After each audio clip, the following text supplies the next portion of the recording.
That well? I'm doing me.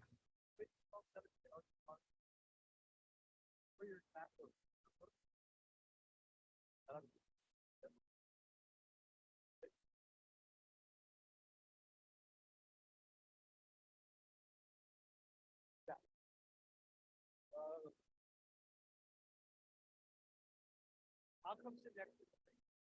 I'll come sit next to you.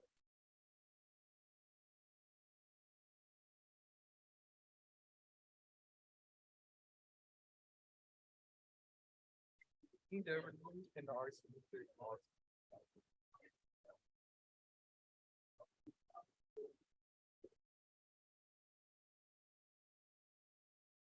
Ladies and gentlemen, please take your seats. Please take your seats.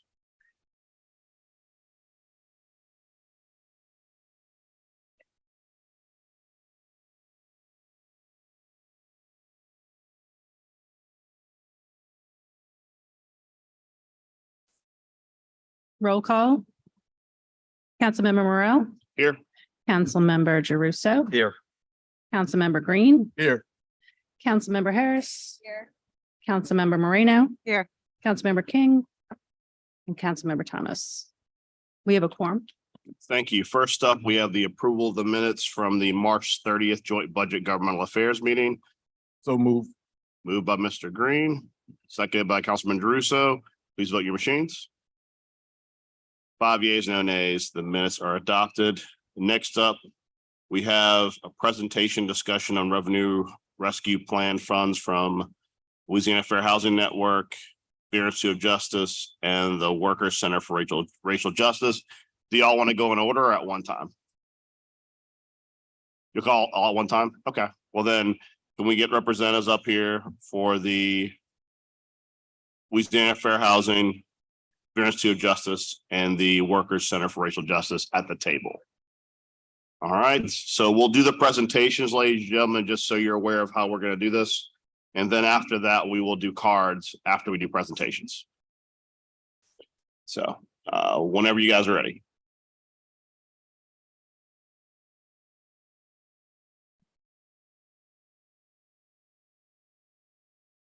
Good morning, council members. We're all really excited to be here with you today for this conversation. It is a product of many meetings, many dialogues, many different forms of input. And one of the things that we must ask ourselves is that, what will it take to build thriving communities in New Orleans? And there are at least 4 buckets we know that must be invested in. One of those buckets is affordable housing. Another is violence prevention and intervention. Another is youth development. And the 4th is community equity. We sent you all ordinances on Friday as a starting point for this dialogue and this conversation. You'll hear some contextualizations around those proposed ordinances today by my colleagues in the different focus areas of those ordinances. Like you council members and all of the New Orleanians, we want to live in a safe, thriving city. We also know, just like you, that in order to address the root causes of violence, we must address historical disinvestments, houselessness, marginalization, and isolation. Since the fall of 2021, we've been engaging the mayor's administration and the city council regarding where the American Rescue Plan Act funds and now fund balance should be invested. Over the course of this process, we've had conversations with all of you or your staff. We've been working with more than 37 organizations. Some of them are represented in the audience today. And we've also contacted constituents in all of your districts. I shared this with you so that you don't just receive these proposals and conversations coming from the Vera Institute of Justice, the Louisiana Fair Housing Action Center, or the New Orleans Workers Center for Racial Justice. But in fact, these proposals and recommendations are the amalgamation of a variety of interests and needs articulated by folks who could benefit from these investments. I do want to give a shout out to Nellie Katzen at the Committee for Better New Orleans, as well as the Bureau of Government Research that has helped inform our presentation and ordinances that we're providing to you all. You all are aware, but to make sure the public is aware as well, New Orleans received a total of $388 million in coronavirus state and local fiscal recovery funds. We will be referring to these as funds from the ARPA, or the American Rescue Plan Act. These funds are flexible and are intended to foster a strong and inclusive and equitable recovery especially uses with long-term benefits for health and economic outcomes. For framing, the United States Treasury has provided guidance in terms of where these funds could go. They've put these various expenditure categories to give suggestions and framing around what could be supported by these funds.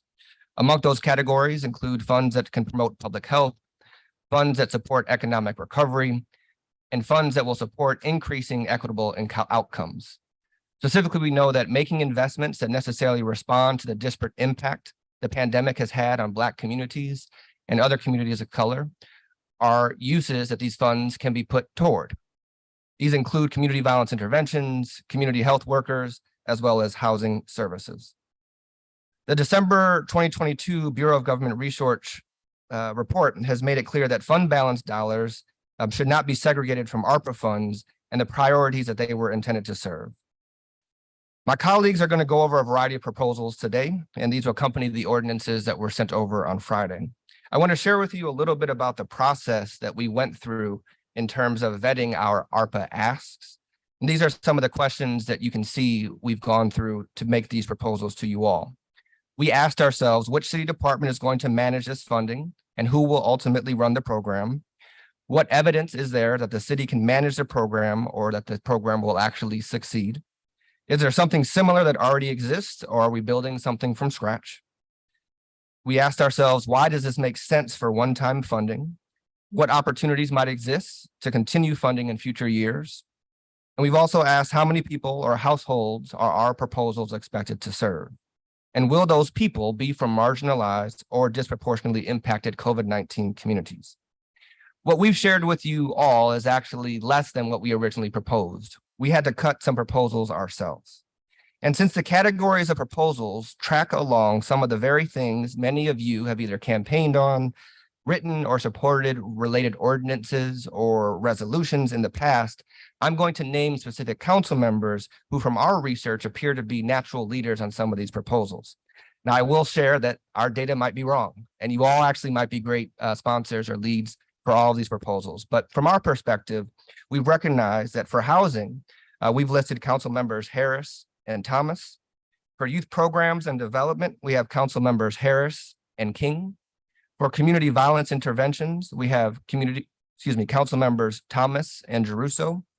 For subsidizing public transportation, we have council members Geruso and Green. For resilience and sustainability, we have council members Morell and Moreno. For language access, we have council member Moreno and Geruso. For labor audit, we have council members Harris and Morell. And for direct cash payments, we have council members Moreno and Harris. As I mentioned, quite frankly, any of you could be the leads on these proposals, and we're excited to have many of you potentially be co-authors of the ordinances that we've drafted. Before I pass it to my colleagues, I do want to acknowledge that investing in mental health services is a big part of establishing community violence interventions and serving our community so that they can thrive. We've had conversations with and have been working alongside Dr. Avegno, and she is leading a great work in this area. And as we work with her team, we are also supportive of her budget asks. So as you listen to the presentations from my colleagues and if you've gone over the ordinances, you may have been asking yourselves, well, where are the recommendations for mental health services? And I just wanted to share with you all that we've been working with Dr. Avegno, and she's going to be leading some of those requests. And I'm going to pass it over to Max. Thank you, Will, and good morning, council members. Maxwell Chardulo with the Louisiana Fair Housing Action Center. I'm going to be discussing the affordable housing investments that we're proposing. And it's a total of $107 million across 5 programs. And we talk about affordable housing a lot here in the city council. I know you all understand the problem and have voiced support for this issue, but we don't fund affordable housing as if we value it or the residents who need it. We routinely spend about $20 million a year on affordable housing, and it's always federal dollars. We almost never spend any of our own money on it. To put that in perspective, $20 million is about 1% of our total budget, even though affordable housing consistently ranks in one of the top 3 issues your constituents care about most. In the past few years, we've had more federal funding because of the pandemic, but we've still never spent our own money. So we need to have a larger conversation about ongoing local spending in our annual budgets, but this is really a once in a lifetime opportunity to actually make sure our funding aligns with our values. If you were to fully fund this plan, we could house all of the people who are currently living on our streets and create thousands of affordable homes to catch the people who will end up unhoused in the next few years if we do nothing. And I cannot emphasize enough how ideal a way this is to spend one-time money to meet dozens of your goals, because it's not just about housing. It will help people off the street and it will prevent others from ending up there. But Dr. Avegno will also tell you that stable, affordable housing is one of the most important social determinants of health, right? Ask any educator in the city and they will tell you that the children struggling the most in their schools are the ones whose families have faced eviction or have had to move dozens of times during the school year. During the budget hearings last year, you also heard from a mayor's office representative who told you the story of a young person who reoffended after they were released because they decided the juvenile detention center was a better option for them than sleeping on the street. Yeah. So ultimately, this is an investment in fighting poverty, stabilizing families, and reducing violence. And so because we have waited so long to spend this money on housing, we're actually falling behind our peers. Even jurisdictions that often look to us for innovation, like Baton Rouge or Terrebonne Parish, are out ahead of us and have appropriated money to affordable housing. And they're not alone. Mobile, Birmingham, Houston, Dallas, Austin, Lubbock, Louisville, Atlanta, Macon, Little Rock, Tampa, Fort Myers, Tallahassee, Memphis, Chattanooga, Knoxville, basically every large and mid-sized city in the South has appropriated some of this money to affordable housing. We're the only one that I could find that hasn't. And so I'm hoping that we can change that. And so the first program that I want to discuss and the largest ask here is to build permanently affordable and deeply affordable rental housing in high opportunity and gentrifying neighborhoods, and it's $70 million. This is the largest and simplest. It's a $70 million investment in the construction of brick and mortar affordable housing that will then serve the community for decades to come. They would be awarded to affordable housing developers through an existing process, the Office of Community Development. They already run a notice of funding availability almost every year, and they have the staff and expertise to award this funding in the way that they do every year. And in order to serve the people most at risk of homelessness, the fund should be dedicated to the construction of units that are deeply affordable. That's serving folks at 50% of the area median income or below.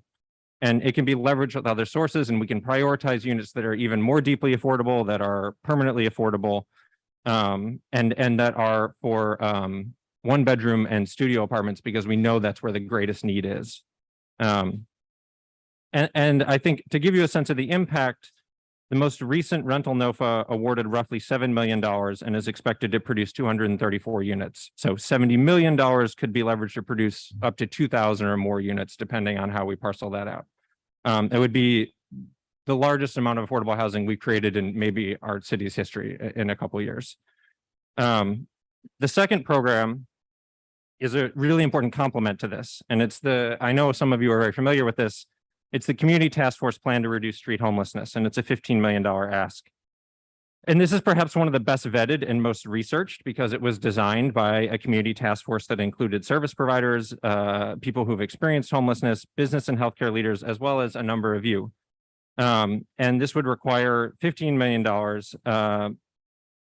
for the plan, but if funded, it would end the homelessness of approximately 420 people living on the street, which is roughly the number of people who currently are living on the street in New Orleans. It also leverages over $15 million in commitments for mental and physical health care, substance use treatment, rent assistance, and case management that would be provided by local healthcare institutions, businesses, and philanthropies. I'm not sure you'll find another proposal that sort of provides that much leveraging. So that's really an incredible benefit. This would be awarded through competitive funding application, which is the way we always sort of award our homelessness services money, and would create a path towards permanent housing for everyone on the street. And it would do that for people with severe behavioral and mental health and other disabilities, it would fund non-congregate shelter as a temporary place to stay, and then move them into permanent supportive housing with wraparound services. For those without serious disabilities, it would improve access to our congregate shelters and then fund case management and housing assistance to move them into stable units.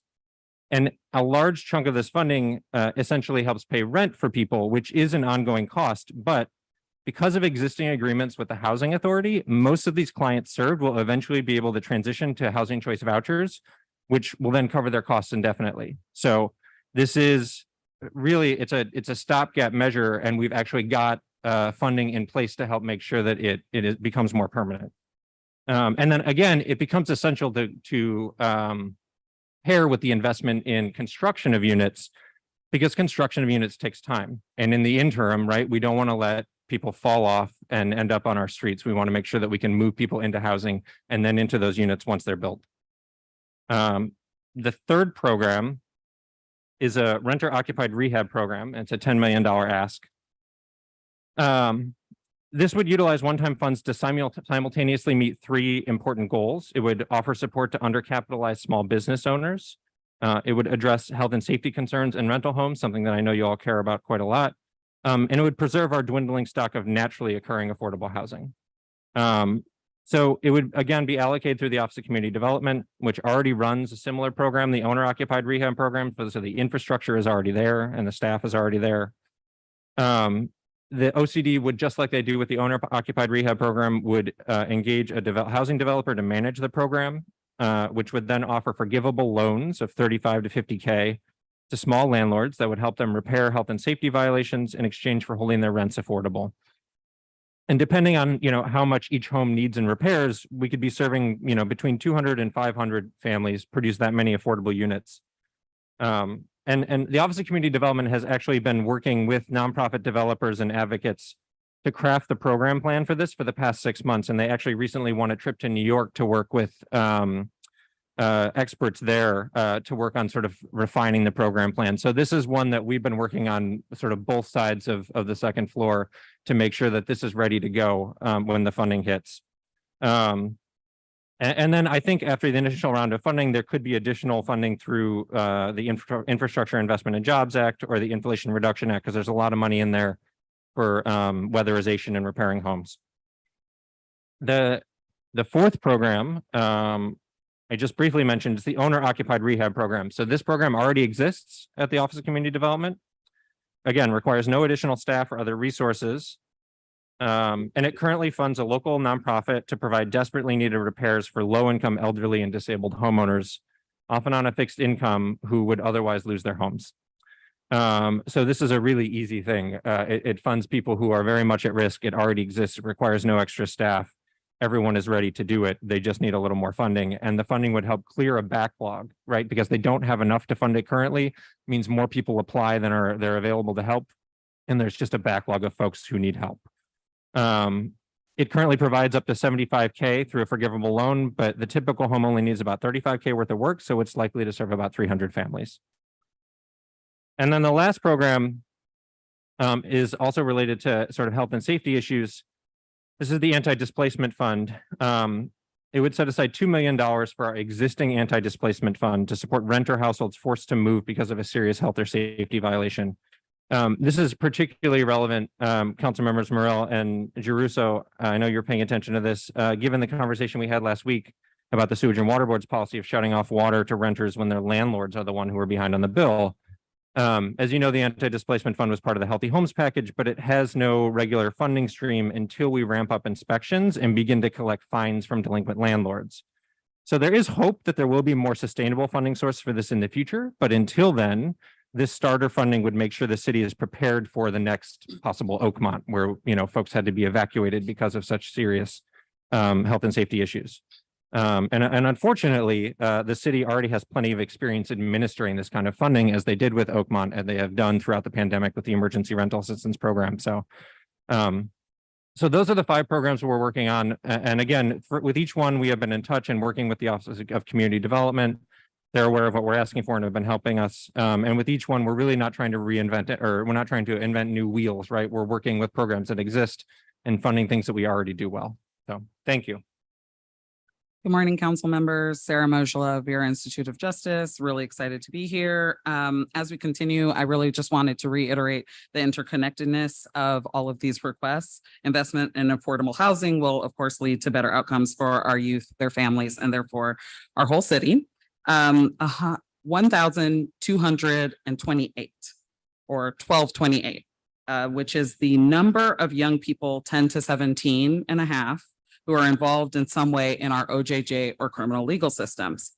And that's about 3% of young people in that age range in the entire city. And I bring this number up because we spend countless hours around our dinner tables, evening news, council meetings, talking talking about this 3% of young people after they have been system involved, after they've already become system involved. And I'm really urging this council and the city to invest in upstream front end investments in all 112,000 youth in New Orleans. And so this is a $20 million ask to leverage an infrastructure for all youth to prevent some of the issues that we spend most of our time talking about. So there are two parts to this. First part is a frontline investment and seed funding to create a sustainable infrastructure centering evidence-based method of positive youth development. Such an infrastructure allows us to understand who's serving youth in the city, how many youth are being served, what are the services. You have a question? I think we have some questions for Maxwell. So I didn't want you to get too far ahead. I know Councilmember Harris wanted to go first. So sorry, saw the board. I should have jumped in early. Yeah, I should have Just too. took my thunder. Okay, All right. go ahead. Trying not to. It's This good. just gives you a chance to repeat everything, so it'll be good for folks to hear. Maxwell, thank you for this and thank you for our assignments. I appreciate that. For housing proposal 2, Maxwell, I'm very invested in trying to figure out support services for our unhoused population. And one of those ideas was purchasing an abandoned hotel and retrofitting it into a facility with wraparound services, or the creation of tiny homes for transitional houses scattered throughout New Orleans. What are your thoughts on using funds for one or both of those initiatives? I think those are all great ideas. I think, again, as far as the nitty gritty here, I defer to the community task force. Sure. I know that things were really well vetted. I know that sometimes one of the concerns with building new shelters is making sure that there's ongoing funding to support the operation of that shelter. So that's the sort of thing that if that was something that y'all wanted to prioritize, we would just have to make sure that the construction is great use for one-time money, but making sure that there are staff to staff it and fund it appropriately in future years is something we just have to make sure that there was a commitment to do. Yeah, I mean, I think that's the issue with the low barrier shelter right now, is that there are beds, but there's no staff. Right. And we're not paying the staff who work there enough money. I mean, I've talked to Vegna about this, but I agree with you. I think that, we have very few outreach workers right now. Travelers Aid does a good job, Unity does a good job, but the staffing is going to be critical, as well as the infrastructure. So as we're talking about wraparound services for the unhoused population, I think we need to make sure that we're keeping that in mind.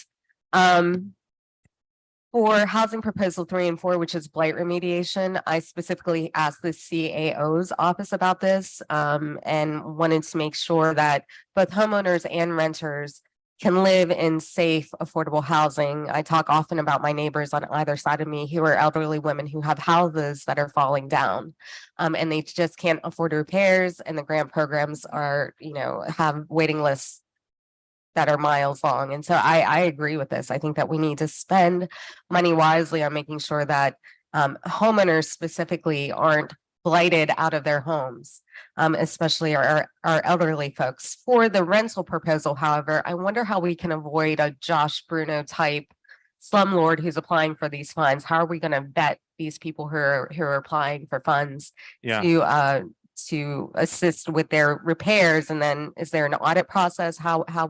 What's your vision for that?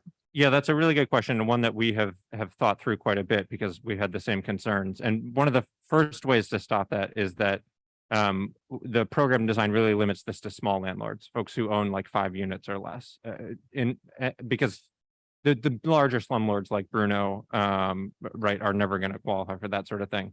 But I think that there's additional vetting that the city does with anyone that they work with through this kind of program to make sure, are they behind on their taxes, all these other things. They wouldn't necessarily disqualify someone if there was a good reason, but they would make sure that this isn't someone who has been abusing the city and then is going to try and seek funding.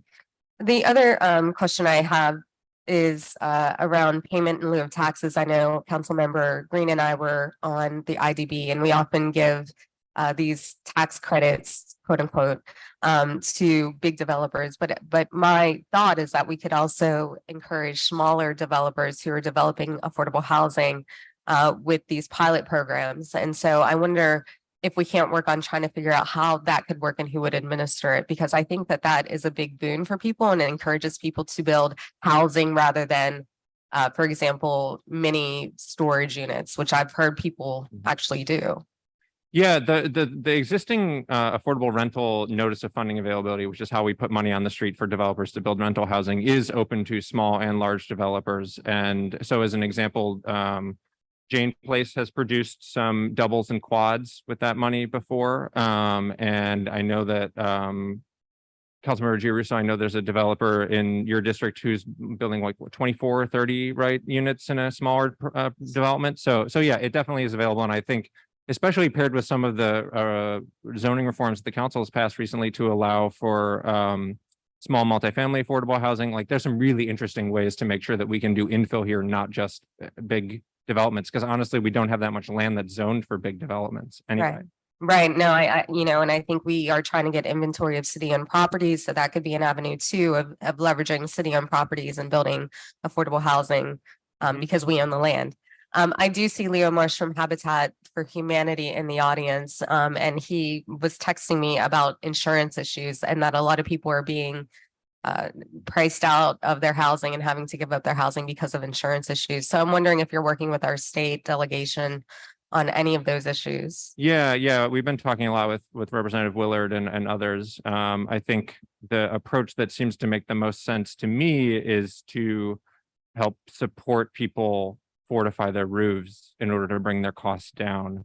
I think, the bringing smaller risky insurers into the state who are just going to flee again after the next storm. I don't know how well that's going to solve our issues, but I think there are some ways we can direct money directly to people who are most in need to support that. And yes, we're definitely working on that at the state level. Okay, great. And I just want to remind you that Habitat exists and they do a good job of building affordable housing for sale.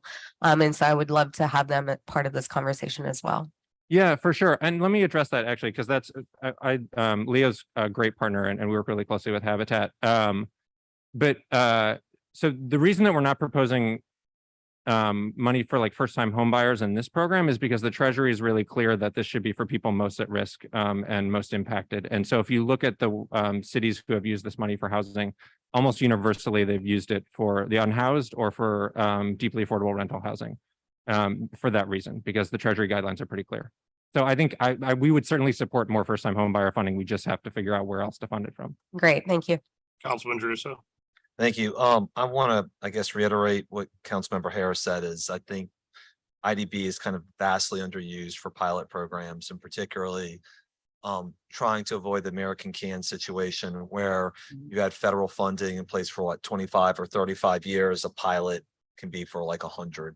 Yeah. And so I don't know what the rules are either. So I think that's something we should dig into. If we can do it for developers and give them tax incentives to do deals, and I don't see why it shouldn't be the way for housing as a way to keep costs down.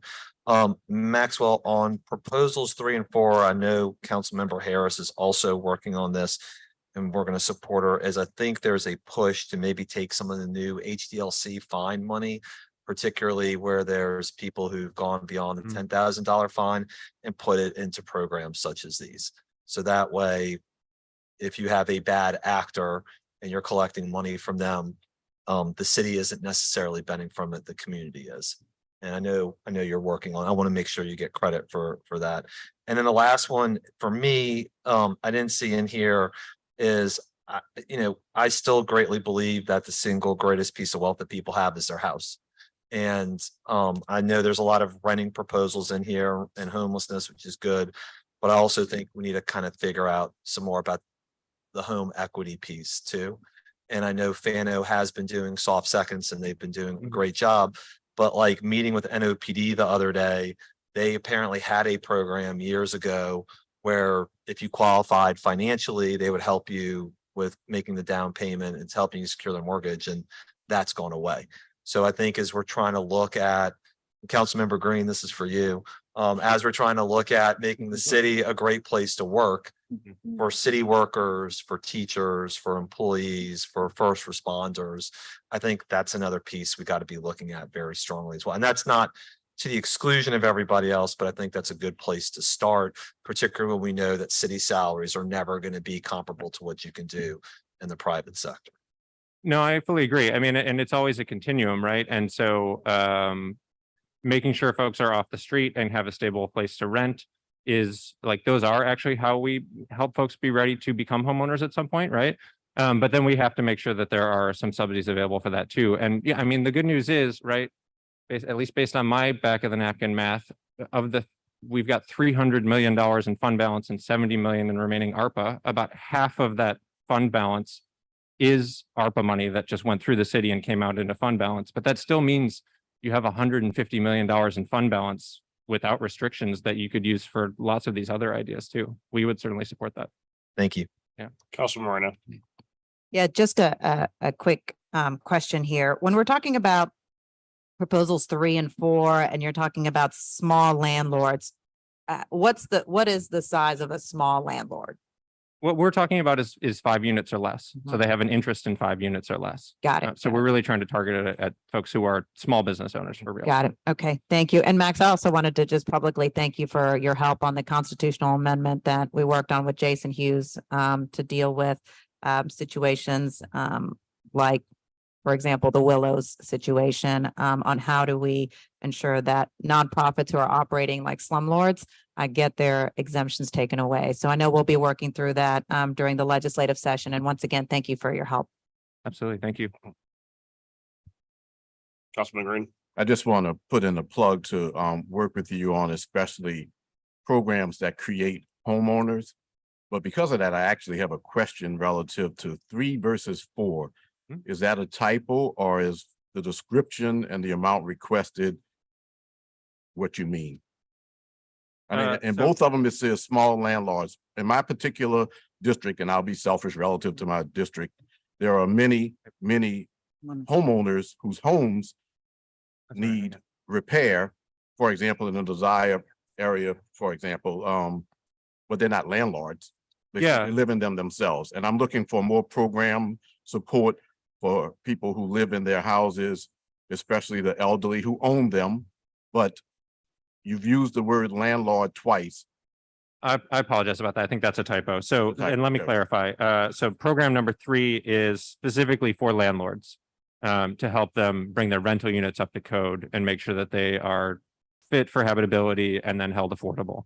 Program number 4 is specifically for owner occupied folks. So people who own their home and live in it, but because they're on fixed income or other reasons, because they have physical or other disabilities that make them hard to maintain it, they need help to make sure they can stay in it. So that's what program 4 is specifically for. Okay, and just for the record, I'd be willing to assist as much as possible. I don't have to be necessarily listed anywhere in particular. I'm a big fan of ownership of homes.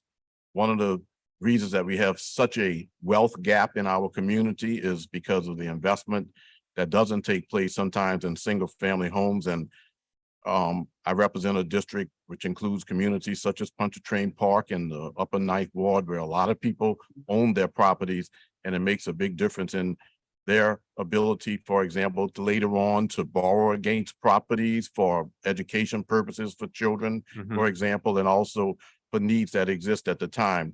So the owner occupied rehab program and other programs that create homeowners are something that you can put on the record that Councilman Green is a strong supporter of, just as I know members of the council are, but you can put me down in that respect. With all due respects to renting, I want to see everybody converted one day or the other to home ownership, because at the end of the day, it is a hedge against inflation. I know that we have increases in insurance and the like, but we also have increases in rent. But at the end of the day, it gives our residents something to pass on to their relatives. But it also gives them an opportunity to participate in something that becomes a hedge against some of the concerns that we have that exist. If we could have that combination of more homeowners and a reduction in insurance costs, for example, which I think will come over time for a variety of reasons. I think that we're becoming a community that's more prone to look at safety measures so that we don't have to have these large claims as we've had in the past. But I just want to emphasize that under owner occupied rehab and any other programs that help create homeowners, I'm a strong proponent of how that enhances wealth, especially in our underserved communities, and also provides an opportunity for people to have assets that they can later pass on. Thank Let you. me know Councilman. how I can help. Appreciate that. I think support. that 10 million is modest. I'll tell you very honestly, for what I see in the communities that I represent, and I represent a district that goes all the way from the west end, but all the way to the 9th ward, where there are lots in between houses. I'd like to see houses built. I know that that's not necessarily exactly ARPA funding use in terms of the technicalities, but for those who are in houses that are in substandard condition, who have fixed incomes or reduced incomes based on the comparison to expenses that have escalated over the years, I think that more owner occupied rehab funding and actually putting into implementation is something that would be great for our city. Thank you, Let me know how we Councilmember. can And work together. I should be clear also, we put these recommendations together when we were aware that there was $100 million in the fund balance. We now know there's 300 million. So there's plenty of room like to increase these programs. And again, we're recommending things that went through all this vetting to make sure that these are programs that either exist and we've got the staff to run them, or they've been well vetted and we know that we're going to be able to run them into the future. They're great places for more money if you decide to do that. And clearly there is more money to be allocated. Thanks, but I've got a couple of questions just since we're tackling the housing proposal first. On proposal 1, have y'all identified the specific properties and locations that will be built out? So that's, And I say that because part of the description is in high opportunity and gentrifying neighborhoods. right. And I'm wondering at 70 million, does that include land acquisition, and all the other things a developer is going to come to the table with? Because they're not just going to seek money for the actual building of the building. They're going to seek assistance from everything from the ground up. Yeah, absolutely. So that's something that's actually built into our rental notice of funding availability. The Office of Community Development has worked with us over the past couple of years. So they award and more points and prioritize developments that are in those neighborhoods. Typically, the way that process works, though, is a developer proposes a development on a piece of land. The developer, is the one who decides where they're going to build, and then the city decides who they're going to award funding to. So there is an opportunity, though, because this is more flexible money, for the city to help subsidize developers if we want to invest in particular pieces of land. I think what is at least more likely to start with is we should be pairing the city-owned land that we have with deeper investments. So as an example, we have a lot on Esplanade and Henrietta Lil. We have a lot on St. Bernard and Villery, I think, that are city-owned lots. They're already slated to be mixed income developments, but only like, I don't know, 30, 40, maybe 40, 50% of those units are going to be affordable. It doesn't make any sense to me why we're doing that. Like why we wouldn't pour money into a development where we've owned the land and it's in a neighborhood that we know is gentrifying or has great access to like neighborhood amenities to make sure that that is not 80% affordable or 100% affordable. So those are places where I think we can really use. Right. And I think that pairing that with the restructuring of how we're going to enforce blight could also generate some opportunities, because we have a tremendous amount of blighted commercial property throughout the city of New Orleans that's occupying prime real estate. I mean, we've got a mammoth tower across Poydras that is pieces are falling off of it. And if you're looking for a high opportunity location where people in the service industry could, walk to work, that is one tremendously blighted piece of property that could serve a better purpose. On 2 and 3, and I guess Councilman Caruso kind of circled the issue, but I want to put a bullseye on it. The biggest concern, I'm sorry, not 2 and 3, 3 and 4. On 3 and 4, actually, no, just 3, because Mr. Green cleared up 4. So on 3, whenever we're doing rehab programs in exchange for affordable rentals, the question always is, what is the length of time the owner is required to keep that unit affordable? Right. Because as Councilman Caruso said, we are all aware of the American Can fiasco. So where's that balance between enticing rental landlords to participate in the program and not creating a future problem for someone else? Right. So that's easier. So creating long-term affordability is easier to do with larger developments. And we already do some of that, right? If you go through our inclusionary zoning process, that has to be affordable for 99 years. If you receive tax credits from the state, and most of the folks who are building larger developments, even if they get funding from the city, they also receive tax credits from the state. And those are 35 to 40 years of affordability. The American CAM was a weird sort of sweetheart deal with the city, where the city gave a particular developer a ton of money for only 15 years of affordability. And so I hope that we won't ever do that again in a large development. When you're talking about smaller landlords, though, when you're only working with a couple units and you're only providing a smaller amount of subsidy, it's harder to demand 35, 40 years of affordability. We just wouldn't get any applicants, right? No one would apply for the program. So we're scaling it to the award. And this is how they typically run these sorts of programs. If you use the full amount, then we're talking about like 15 years of affordability. If you use a lot less, then maybe it's only 5 to 10 years of affordability. And Office of Community Development would create that scale and apply it uniformly. And so it's not long-term solution, but it's also serving these other purposes of creating ameliorating health and safety issues, and then sort of supporting the small business owners as well. So, well, I think to your American CAM point, to the earlier comments regarding Industrial Development Board, there really is a question. Industrial Development Board is really utilized by people who know the system to avoid paying taxes. Mhm. That's just what it is. For the most part, you see a lot of projects that get very tremendous, lucrative tax incentives. I would argue that as bad as the Board of Commerce and Industry is when it comes to the programs they manage, there is no tracking substantially that the promises made on IDB projects, especially when it comes to job creation, ever actually occurs. And I think we've seen plenty of bad actors. I mean, the amount of money that the amount of money we give away for development, especially in areas where development is already happening naturally. There was an effort, I want to say several years ago, by Senator Jimmy Harris to just dissolve IDB and give those powers to the City of New Orleans Economic Development Office, which is what most cities do.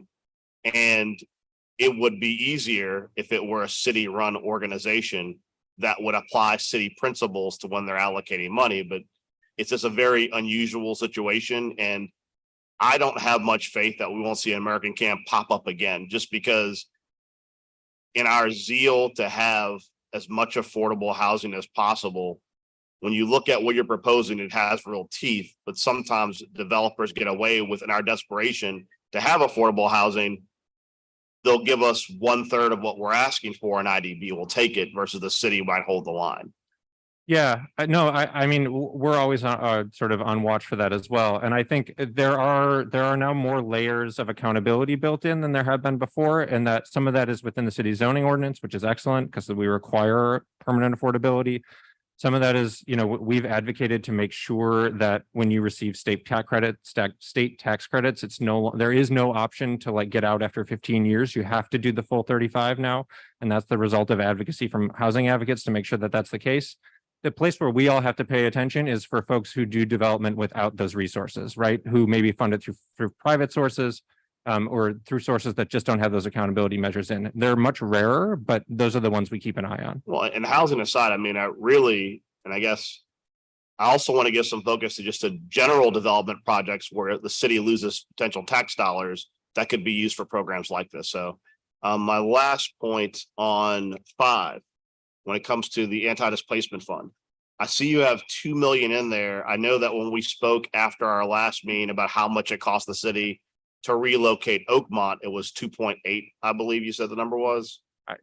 Some 2 point something. I can't remember exactly. Yeah. So I would argue on 5, 2 million's probably not sufficient, even as a placeholder, because just using Oakmont as the example, if we had one significant emergency evacuation of a large, Bruno-esque complex, it would wipe this fund out completely. So 2 million seems like a lot of money, but if you have a complete collapse of a developer who's doing slumlord housing, one instance of that can wipe this all out. So if the goal of this is to have something in place until Healthy Homes is in place and those fines accrue and the like to create a sustainable funding source,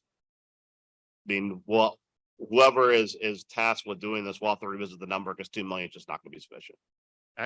Thank you, Councilmember. I agree. Like I said, we put this together and we thought there was less money. I wish I would have asked for more to begin with, but I think you're right. At least 10, I think would make a lot of sense. Okay, Sarah, sorry for all that. We- Oh, we- Leslie has. we can still Leslie ask has for her- more Leslie has now. her button. Sorry, yeah, no, just to the Oakmont point, I mean, there's not only was Oakmont evacuated, but two more Bruno properties on Washington Avenue were evacuated, and the city had to expend funds to shelter people.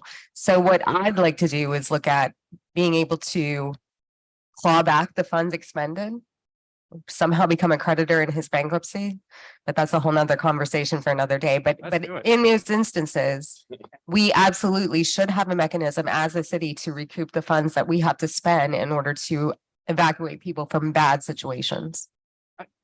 Correct me if I'm wrong, but I think something like that is built into the Healthy Homes Ordinance. Yes, An opportunity to claw back some of that. We actually have to make use of it, but it's there. We can start. it's part of the anti-displacement fund language. All right, Sarah, finally, back to you. All right, all right, thanks. It's no, it's fine. This is good. I've just heard a lot of commitments for housing proposals and more money. So I'm really happy. All right, so so where we left off was talking about creating an infrastructure for youth, and we need to understand who's serving youth, how many youth are being served, what programs they're being served with. And so it makes the most sense for the way that we wrote this and the folks that we've been talking to for the Children and Youth Planning Board to provide the coordination necessary to facilitate such a plan, because CYPB is already legislated to do this and already coordinates a multi-sector table. The second part of this ask is to provide an infusion of support to organizations who are already serving youth in coordination with CYPB. And those organizations are listed here and in your PowerPoint. This weekend, I had an opportunity to facilitate a panel with, there were a couple of people on the panel and also two teenagers from the net who were clearly the stars of the panel. And when asked what they needed most from adults in order to thrive, their answers really centered around supportive adults and safe places to chill and hang out with their friends, which included walking the mall, which I thought was out when I thought that was a 20-year ago thing, but it's now. They still walk the mall. So all of that to say that there are many organizations already providing those spaces and doing that in coordination with CYPB, and that would allow those organizations and CYPB to build this network that is really needed to serve youth hardest hit by the pandemic and related hardships and prevent youth involvement in harmful activities. The next proposal that and if you have any questions on that, of course, CYPB is here, Karen Evans specifically, and they can answer even more questions around that. So the next proposal, interconnected to all of this, of course, is community violence intervention. And that is an ask to invest $2 million in the Office of Gun Violence Prevention. There are similar offices across the country that are funded more robustly and have been proven to reduce gun violence in their communities by up to 35%. Comparable cities are funded at 4 times the amount of the Office of Gun Violence Prevention. Hey, Sarah, let me stop you for 1 second. Yep.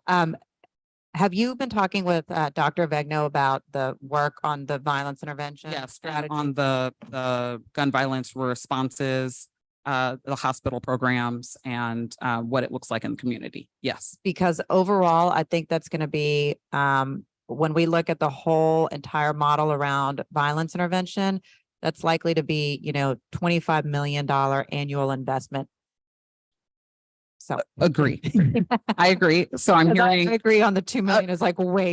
Yeah, it's like a way low. tiny, It's way tiny, low. Tiny bit.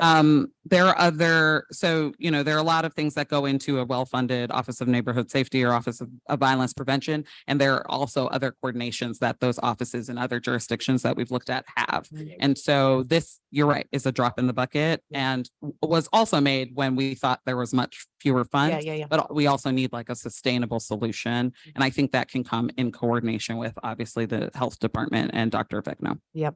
Yep. The council directed the health department to be kind of the lead agency now on building the whole violence intervention Yes, model. we're working with Dr. Vegno on Awesome. that as Thank well. you. Thanks, Sarah. Okay, let's see, where am I? Okay, so this funding also is around collaborating with schools and responding to instances of gun violence. So it's both the hospital response that Councilmember Moreno raised, but then also what schools will be doing for young people. And then the rest of our proposals are we've called them community equity proposals, and they are geared towards making New Orleans an easier place to live, work, raise your family, etc., especially for marginalized communities who were disproportionately impacted by COVID-19. The first is piloting a zero fare program that would give people sorry, give me a second, would give people free transportation and address transportation inequity for many riders. As you can see with the on this slide, ridership actually has greatly decreased from 2019, from 15.4 million rides to almost 7 million rides. And other cities have used their ARPA dollars to provide zero fares for multiple years. Providing this amount would also allow us to collect data about the difference this makes in people's lives and their economic opportunity, and how to sustainably continue to offer zero fares moving forward. And then the second equity proposal that I will discuss before turning it over to Matt is increasing the capacity of the Office of Resilience and Sustainability to address infrastructural resilience concerns based on climate change and increasingly dangerous, devastating storms and flooding.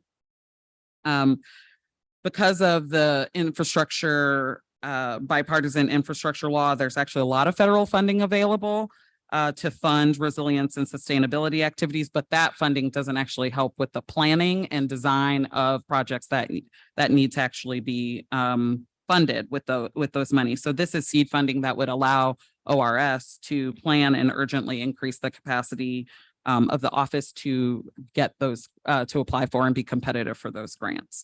And that's a $2 million ask. And I will wait and see if there are any questions so Matt doesn't get interrupted. I guess I have not really a question, actually is a question on equity proposal number 1 on Yes. subsidizing public transportation. Yes. So I guess the proposal would be to create basically qualifications where individuals could apply for essentially a pass Mhm. where they could have free access to fares.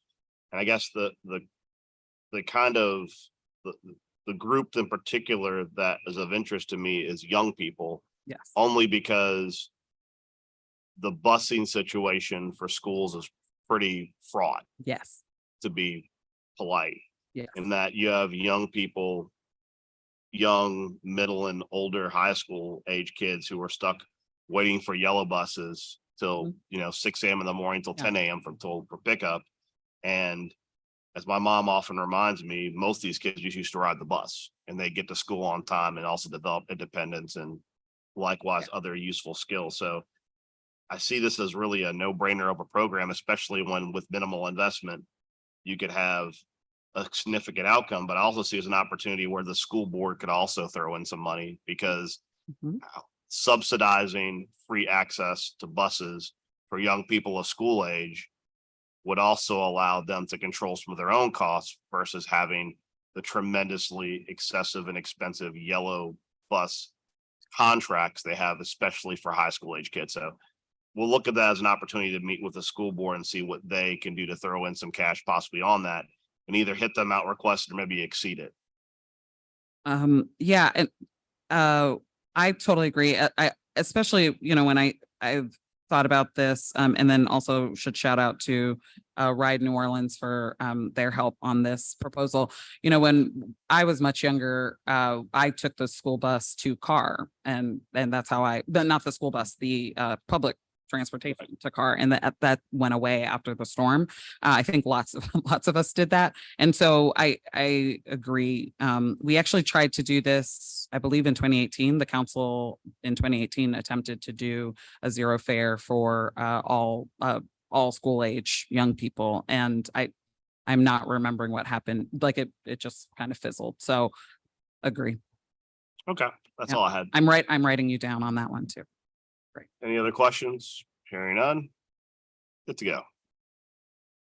Good morning, Matt Olson, New Orleans Workers Center for Racial Justice. I'll be presenting on the final 4 equity proposals today. And also want to bring to your attention that the proposals that I will be talking about come from a community engagement process with our organization and members and supporters that started in July 2022. And we had our own internal vetting process, and then also we presented those proposals to the council in November. Since we have modified them somewhat through the vetting process with the partner organizations here to make sure that they did fit the one-time use purposes, and also at the stage that where we are currently in the city. And so one of those proposals that were modified is the language access pilot. And this is for me, what I think is an overdue service for our residents who do not have English as their first language or primary language. We have about 30,000 residents in the city of New Orleans that speak another language primarily at home. The 2 most frequently spoken languages are Spanish and Vietnamese, about 14,000 Spanish speakers and 4,000 Vietnamese speakers. And those are the languages that are included in this pilot as of right now, the way that we sent to you in the ordinance. So that would be 18,000 total residents that this could impact. As a pilot, and as we're using one-time funds, the purpose would be for public-facing government documents to be translated in these 2 languages. So any department in the city that has applications, informational brochures, any other things that are going to be interfacing with the public and that residents would need to know. So that would also include expanding how it's used in disasters. You know, NOLA Ready does this pretty well, but we need to expand this across all of the departments so that our residents can be fully engaged. The other aspect of the ordinance would be to provide interpretation by request for all council meetings. This would be more of the pilot part of this ordinance. And we would be happy to work with you on figuring out guidelines to establish how interpretation could be done in this kind of large gathering space. And then additionally, we know that the Office of Human Rights and Equity and the mayor's office are kind of working on a language access plan. We're not quite sure at what stage it is right now, but our ask is that a language access advisory committee be established so that it opens up the process, brings in expertise from the community itself, from community organizations, potentially from language experts, and people have done this in other places to make sure we have the best practices going forward. And the goal would be to set up a language access plan permanently for next year. I think that would be a good target. Let's shift to the next proposal, food security. So this is something that obviously we have experience doing during the pandemic, and very effective and kind of a proud moment of the city, right? That we were able to make sure that there were meals to go, whether that was for school children or people in the community who needed it. But obviously the need was so great that often food banks would be, well, empty, right? So overwhelmed, right? With requests and would have to close early or, so forth. So this particular proposal would stabilize that over several years, making sure that food banks had a means to acquire more food and that they wouldn't have to be turning to look at what the next grant would be. Also, I think it's important that we consider a preferential option for supporting local food producers, whether that's through farmers markets or through like food box programs. I know that the NOLA, the New Orleans Food Policy Action Council, has been working with different distributors to get food to people's homes, to deliver them to people's homes. And that also these could be provided regardless of documentation status. And I think that's extra important. I mean, it's a fairly direct proposal, right? This is direct aid for people. But I think if we maybe create that nuance where we're supporting local food producers as well, then it's a double investment where people get food they need, and then also people who produce food here can also keep that income in our communities. The next proposal is a labor audit. So we're really focusing on enforcement and transparency with this proposal. The pandemic exposed that some workers under city contracts were not being paid the correct wage and amount of sick time. Sanitation being one such industry. And really, it's very difficult to find the public information about labor complaints, whether those are filed through the Office of Workforce Development or under the Chief Administrative Office. So one part of the ordinance would be to create a essential worker task force where those records can be made public and available. Another reason to think about supporting this ordinance is that there are 4 current labor-related ordinances. There's the living wage ordinance, right? And that just increased to $15 an hour in January 1st. There's a local hire ordinance. There's the Ban the Box initiative. And then there's disadvantaged business enterprise. I don't know if it's an ordinance, but the policy. And we are just about to enter this stage where there will be lots of large city contracts through federal funding with IJA, the Inflation Reduction Act, and of course, whatever happens with these general funds and ARPA funds. And currently, I don't believe there's been any enforcement of these ordinances. Right? We sometimes will get an investigation that happens, whether it's through media or through workers themselves speaking out, and then something will happen. But there's no proactive measure or way or structure to make sure there's actual enforcement of these pro-worker and pro-family policies. Part of the ordinance suggests, and why it's actually only $500,000 ask and not a larger ones, because we're not asking to set up a permanent team of investigators and auditors. This is a pilot in which, by contract, you can set, or by the city council, you could set up a team of auditors to review city contractor payrolls, other documentation relative to the ordinances that I've just mentioned, and then they can conduct worksite investigations if necessary. Right, this is an idea of being proactive that could help prevent something like the Hard Rock Hotel collapse. So the idea would be set up a team of auditors. A task force would be established, made up of workers and labor organization representatives, as well as relevant government departments like the Office of Workforce Development or the CAO. And they would then review the information that's being pulled in by the auditors. They could make it public, and they could also make recommendations for what is needed going forward for the city of New Orleans. And kind of to Council Member Green's point, this is also a way to make the city a better place to work. This is a place that people can afford to buy their homes, right? If they have a good, stable job that pays $15 an hour. And one of the main points around, transparency within this ordinance is to just know what the scope of work to do is, whether right now it's hard to tell how many contractors are actually complying and how this could be enforced. So that's why this is a pilot.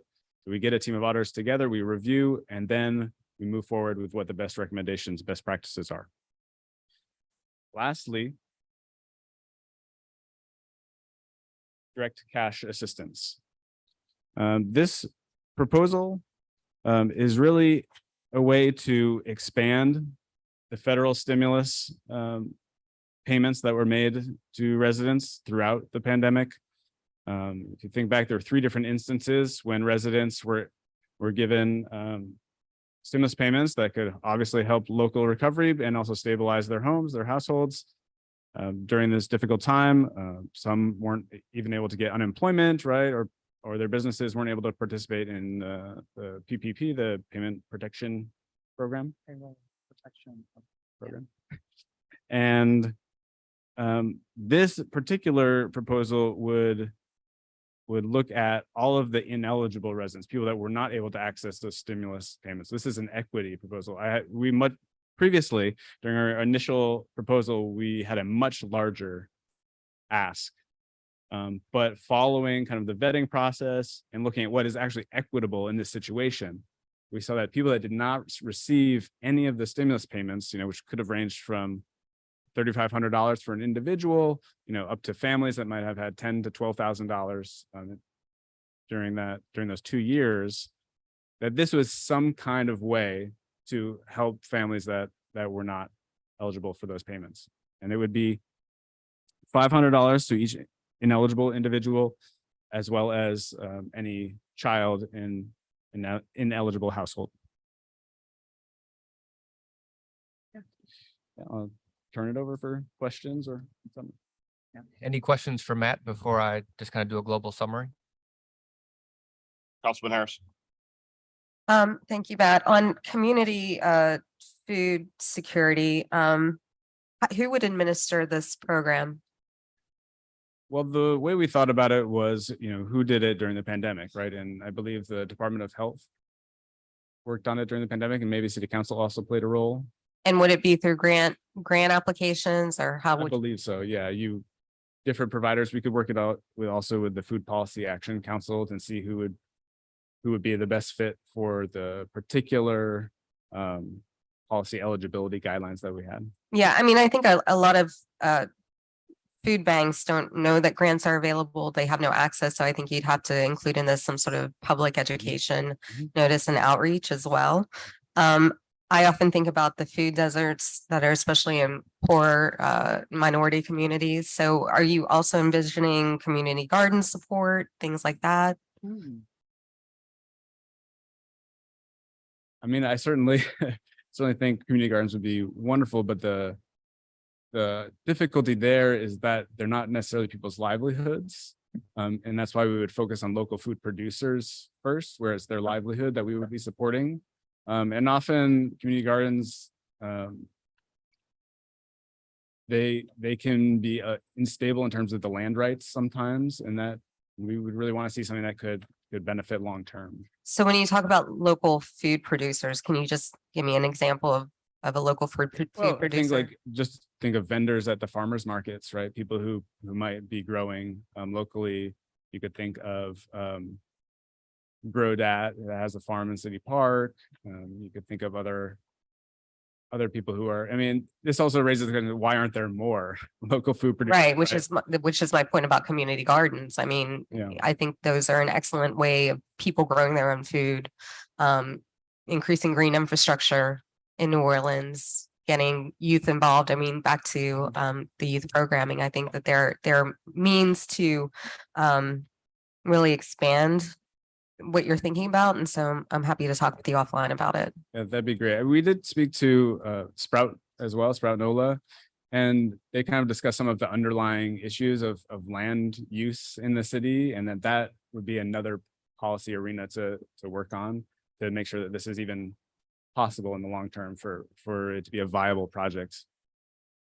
Okay, and then on the direct cash assistance, who administer that in your minds? Would it be So- like a total community action type entity? I think it would be a third party to do so. I think we could have a discussion about that. We, as a trusted organization in the community, we would also be open to doing intake for those, and then working with the council to provide information. Okay, Mhm. thank you. Sarah, I do have a question on youth programming. We know that there are a lot of youth serving entities that aren't necessarily savvy about how to form a nonprofit, how to scale up, how to grow, how to apply for, back to my grants, apply for grants. How do you envision any of this money being used to foster growth for some of those performing groups that might need some help administratively? Yeah, so and we can talk more about this also with since Karen Evans is here, and I don't know, she can come up also, but this is exactly for that purpose, because there's just so many people who actually do serve young people, some of them. And in fact, one of the organizations we talked to when we were, kind of vetting all of our proposals serves young people in Gerttown, and they do it out of pocket. or, sometimes they get a grant here or there and they do serve, a considerable amount of people or young people in the neighborhood. And so creating that infrastructure and network will help them be will help them get that support that they need to understand also, when grants come up, what do you need to have? What are the components and things that you need in order to be competitive for a grant? And how do you, what are the other opportunities? And because CYPB is that table that has so many people in the sector, it's really kind of a perfect spot for exactly this type of person. That is who was envisioned when we wrote that. Great. Yeah. Yeah, I mean, and then for the sort of $20 million ask, are you thinking again, a grant-based system where those high-performing nonprofits would apply? Yeah, so I think, and happy to talk more about how to construct it exactly. So for the first part of it is the half of it, so 10 million of it goes to CYPB to build the infrastructure and collaborate with this, coordinate this large group. And then the folks who are already providing services to young people, this is an infusion for them to reach opportunity youth who have been more impacted since. So it is really that rescue recovery dollar type of infusion. Okay, thank you. Councilmember Green. I'd like to put in a plug for the Barcelo Fresh Garden on Piety Street in the 9th Ward, and also the Material Institute on Port Street in the 9th Ward also. Two institutions that grow are interested in local products. And so I'm coming back to the issue that Councilmember Harris raised relative to the food security proposal. And amongst all of the proposals that you have, I just want to emphasize a couple that are something that I see every day. Funding for persons and institutions such as churches or others that might want to use some of this vacant land for food production could create a synergy that would result in more food products being available that are really created on a local level. Sometimes I go to some of the farmers markets and it's okay that the food is coming from out of town. I understand. That's fine. I mean, because we don't grow a lot of watermelons here. For example, on Sunday, I was at Show's place. He did a special distribution and sale on at Harold's on St. Claude and Press in the 9th Ward, and that was just fine. But the bottom line is that in terms of food security, as you think about it, we fund proposals. I'd like you to consider how we can use more vacant local lots for the production of food that can be distributed and sold to groceries here and also to organizations such as Barcelo's and also materials that will sell them locally. If you go to Port Street in the 9th Ward, and they keep it so low key, but they've told me I can talk about it. The Material Institute is growing products there that are being made available to themselves sometimes for their own food usage, but also to persons who are in need. So just think about that as you can. For example, in the Desire, Florida area, for whatever reason, a variety of reasons. Yes, it's sometimes succession. Yes, it's sometimes depression. People don't want to do much with the land. We have opportunities to create 100 lots that are used for the production of food. And I've only been here for a little while, but it's something that I'd like to see more of, because it's realistic to think that there will be some areas where you'll not fill every house, you'll not fill every lot with a house in time, but it can be used as a productive means of providing food products for local vendors and also just for consumption by the elderly and those who are in need. So I would certainly like to talk to you about it, but I saw that you made a note. Material Institute and Barcelo's on Piety Street. You might talk to them about how what they're doing could be broadened by having more products created on the vacant land that we have. The city is cutting lots now because owners don't do it. I sure would like to see some of those lots converted into a higher and better use And what higher and better use if they're not going to be a house than to create food products that could support our local citizens. That's all. I look forward to talking to you more about that. Thank you. Will, you want to close up before we get into public comment? Yes, thank you. As you've heard, we've created a total pitch or request for an investment totaling $147 million. But over the course of the conversation, we realized there actually may be more available funds that could increase these numbers. But coming into the conversation, we knew that we were going to be asking for housing investments totaling around $107 million, youth development for $20 million, community violence prevention, $2 million, and community equity for $18 million. And there can be more. When we're having conversations in New Orleans about what provides public safety and what creates public safety, it is these types of investments. Working as a public defender, working with the Vera Institute of Justice, I've been able to appreciate that the criminal legal system in our jail is a catch basin for the failures of the other systems. So if we want to reduce the amount of people that are coming to our jail, that are having contact with our police, we need to not just focus on the individual that can be labeled as a problem, but we need to be focusing on the problems that are creating the problems in front of us, which are often system failures, right? Police arrest should be an indicator, not of individual crime, but of a system failure. And we're really excited to include these types of investments in the conversation of public safety because it has to be part of the equation. There's this Chinese proverb that talks about the best day to plant a tree is 20 years ago. The next best day is today. And we're really excited for you all to use these funds to plant the seeds that we all need and deserve to have a flourishing, thriving, and beautiful New Orleans that we all will be proud of to live in. Thank you. Thank you. Thank you all very much for being here.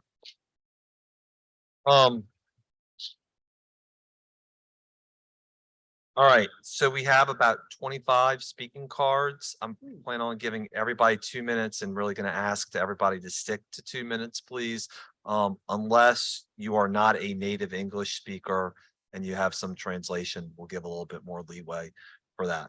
But given how many, we want to make sure we get through them all before people have to start leaving. So I'll go 3 at a time as I usually do. Davon Barber, Joseph Heron Mueller, and Nellie Katzen.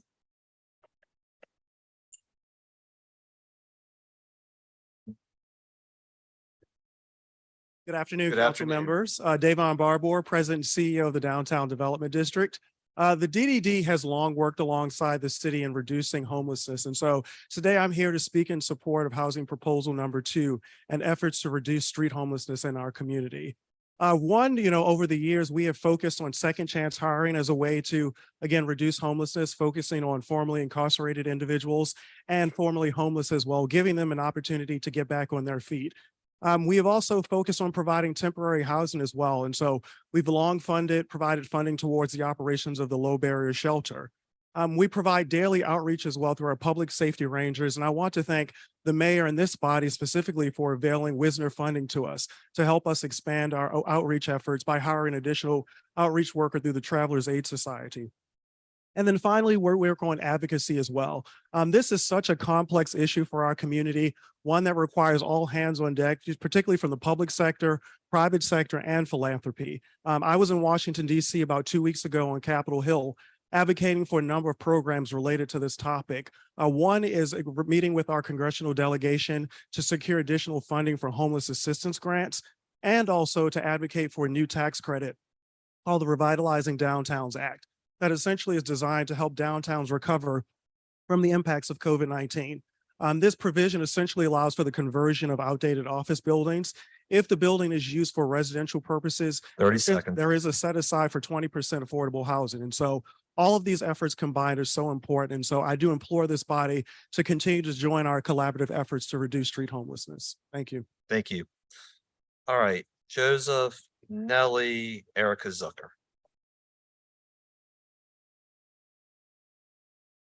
Good morning, Council. Joseph Heron Mueller, Unity of Greater New Orleans. I'm very grateful for this hearing today and for all of your time that you've given to folks and for the people who have put these proposals together. In particular, I'd like to speak to the importance of housing proposals number 1 and 2. The Community Task Force to Reduce Street Homelessness has developed a detailed budget around the sorts of programs needed to provide housing for people who are currently on the street. We believe that this program is really important because this is the tried and true method of immediately reducing street homelessness and providing housing for people. We know that there has been, we know it's effective, we know it's fast, and we know that we can get people housed in this way through rapid rehousing vouchers and transition to more permanent vouchers later on. We know that there's been a question of whether rental assistance money is just wasted money in an environment where a lack of affordable housing is a problem. But we firmly believe that that this is money well spent. That people who are currently living on the streets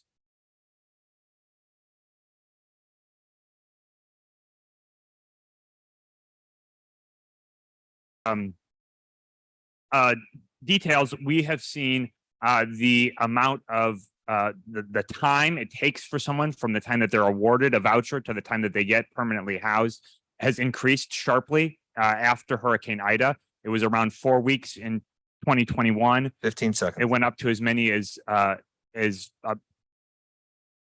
12 weeks by July of last year. But since that time, it has gone down, and the average time period is now only about 6 weeks, 7 weeks from the time someone enters a program to the time that they have a house leased up. Thank you. All right, Nellie, Erica, then Rhett, Ralph. Good morning, and thank you Morning. for having this hearing. I am Nellie Katzen, Executive Director of the Committee for a Better New Orleans. I live at 1242 St. Rock. I want to thank you all for creating the space for this conversation. As Will said, the best time to plant a tree was 20 years ago. The second best time is now. I think that we are in a real learning moment of that. CBNO a couple of years ago set out to try to force a conversation around the American Rescue Plan because of the inequities that we all know and have experienced in our communities. And because of not only the letter, but also the spirit of the law of the American Rescue Plan, which was intended to undo those inequities or do as best as we could to help the people who suffered most from the pandemic recover from it. In 2021, this body passed a resolution 21-371, which resolved to uphold both the spirit and the letter of that law, committing itself to equity, inclusivity, accountability, and transparency. We have an opportunity here to not only do what we said we'd do as a body and as a city, but also to do what is right. Technically, the city of New Orleans is allowed to spend as much money on just filling budget holes as we can. And that is not the spirit that the law intended, nor is it what this community needs. We've seen in this chamber over and over again. In 2022, we passed an ordinance again requiring accountability. 30 seconds. And unfortunately haven't gotten to see that level of accountability. So I thank you for bringing that to the fore now and for hearing out the proposals that were thoughtfully put together by the community here. I'll use my last 12 seconds on one more thing, which is that this process exacerbated and brought to light a lot of the challenges we have with the overall budget process in terms of accomplishing our goals of building equity into our systems. We are a partner to help make it happen. Thank you. And Nellie, I think at some point we should be hearing from the administration about their dashboard on the ARP spending. That's part of what I think next week is part of the quarterly budget. So I know it's important to community, important to us too. Okay, Erica Zucker, Rhett Ralph, and Melissa Francis. Good morning, Erica Zucker. I'm the Director of Policy and Advocacy at the Workplace Justice Project at Loyola Law Clinic. I want to comment on a couple things. The labor ordinance, which I think we absolutely need. One of the things I'm learning every day, week, is that we really don't have transparency or a clear way of enforcing and implementing the ordinances that we pass. And it's really nice to say that we have a living wage ordinance, we have a ban the box ordinance, we have a local hire ordinance. We've passed a responsible bidder ordinance that I know you all know is still not in effect because we don't have regulations.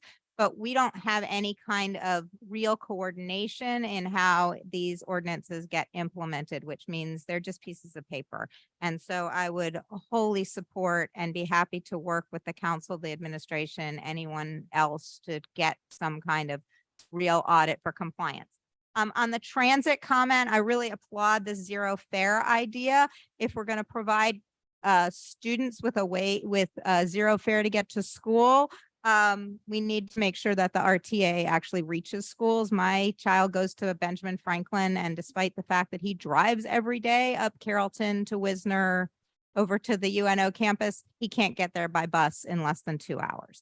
And I would also, though, argue that we need to have a zero fare pilot for everyone, because which has been tried in other cities.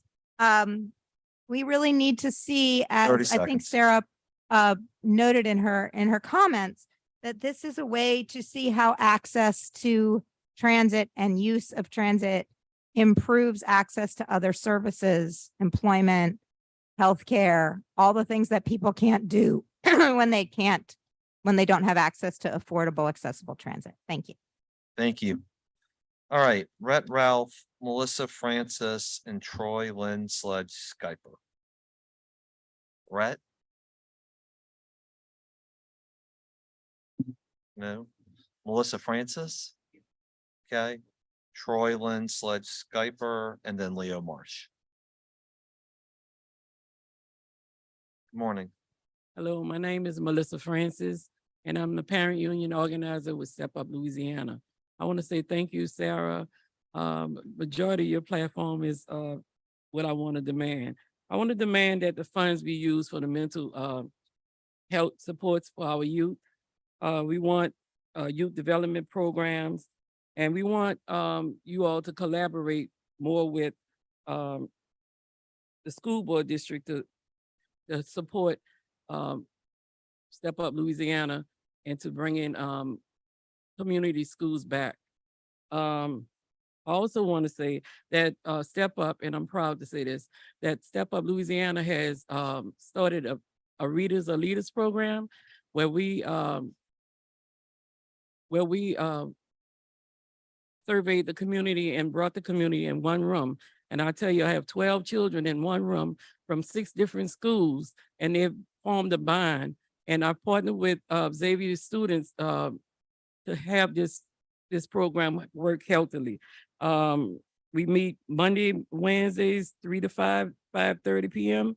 And we're working with children to improve their comprehensive skills, because our children experienced a lot of learning loss through the pandemic, and there's a lot that we're doing in such a little time. And like I said, forming that community 30 seconds. means a whole lot. And I want to thank you for your time. Please come see us. Thank you very much.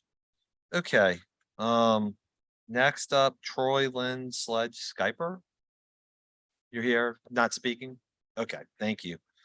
Leo Marsh, Hannah Krieger Burson, and Meredith Green. Good morning. My name is Leo Marsh, New Orleans Area Habitat for Humanity. I'm sure it was unintentional, but we appear to have been left out of the feedback process. So Leo, I'm can you here just to bring the plead our mic closer? case. Leo, can you bring the mic closer to your? Thank you. Yes, Ken, I'll start over. Thank you. I'm sure it's unintentional, but Habitat appears to have been left out of the feedback process.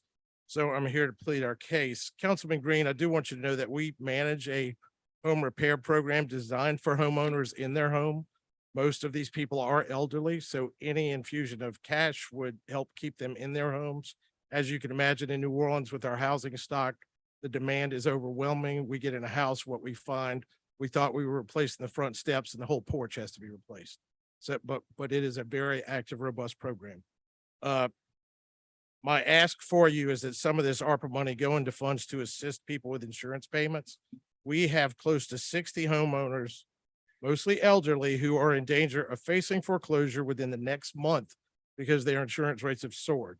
We have been working with the legislature on this, but as you can imagine, there are 2 bills to reinforce roofs. That's not going to happen anytime soon. These people will be homeless before anybody's roofs are reinforced. We are desperate for a short-term fix. So I pleaded that case. Thank you all.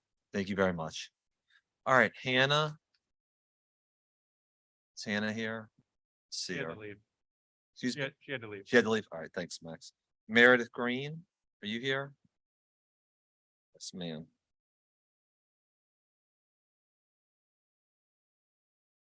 And then following Miss Green, Casey Davis and Marvin Arnold. Yes, good morning. I'm here about the blight money for the ARAP. And I was curious if this what I have down here, the quorum here approved the initial $20 million that was allocated. Is it, well, I can ask a question, or I just have to speak. I don't know. This is No your one opportunity asked? to provide comment. Or If just you- comment? This comment period, if you ask a question, your 2 minutes is gonna go really fast. So if you'd like to ask a question, I'm sure if we can answer it, we'd be happy to, but typically people will give their comment to maximize their time. Oh, well, yeah, just the question because, let's see. In the dashboard, when can we expect that? The $20 million, who approved that? And the dashboard question, that'll be it, that'll be fine. I mean, we're waiting on the dashboard too. So as There's no as soon as the time administra- constraint. the administration's supposed to present. My hope is next week they'll give us a timetable on when it will be live for everybody to see. Okay, that's fine. And what about the approval of the initial $20 million? Were you all involved in that issue? That The what initial? this group to approve the 20 million that like Oliver Thomas hasn't- got 11 million? Is that correct? No. That's- No. I mean, there's been money that's been, all right, let's see if I can do this right. There's first the initial bunch of ARP money that was spent immediately after COVID. Most of that was as sort of been discussed to refund city revenue that was lost. So that was done a couple of years ago.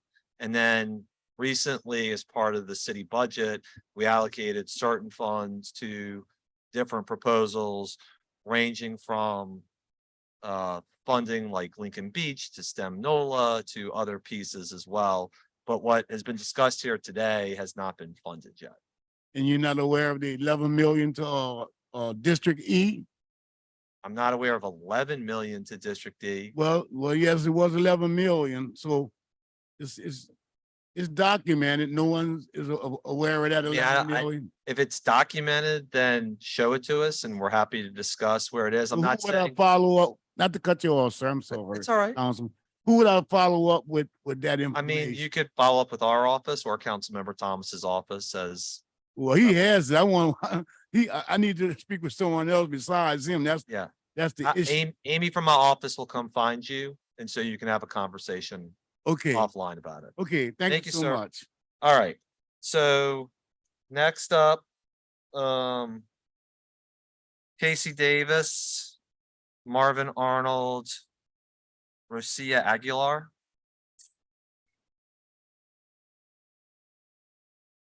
Like what time it is. Good morning. Good morning. I thank everybody for being here Please pull the because mic, will you please just pull the mic closer? Just want to make sure we hear you. Thank you. I thank everybody for being here because the more bodies in this room, the more we can put our heads together for the solutions. And I think you all put together an excellent presentation on how we can get some money spent.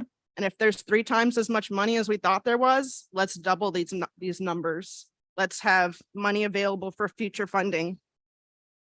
I want to thank you all for taking your time to investing in this. Let's make this a true double jeopardy and double this amount.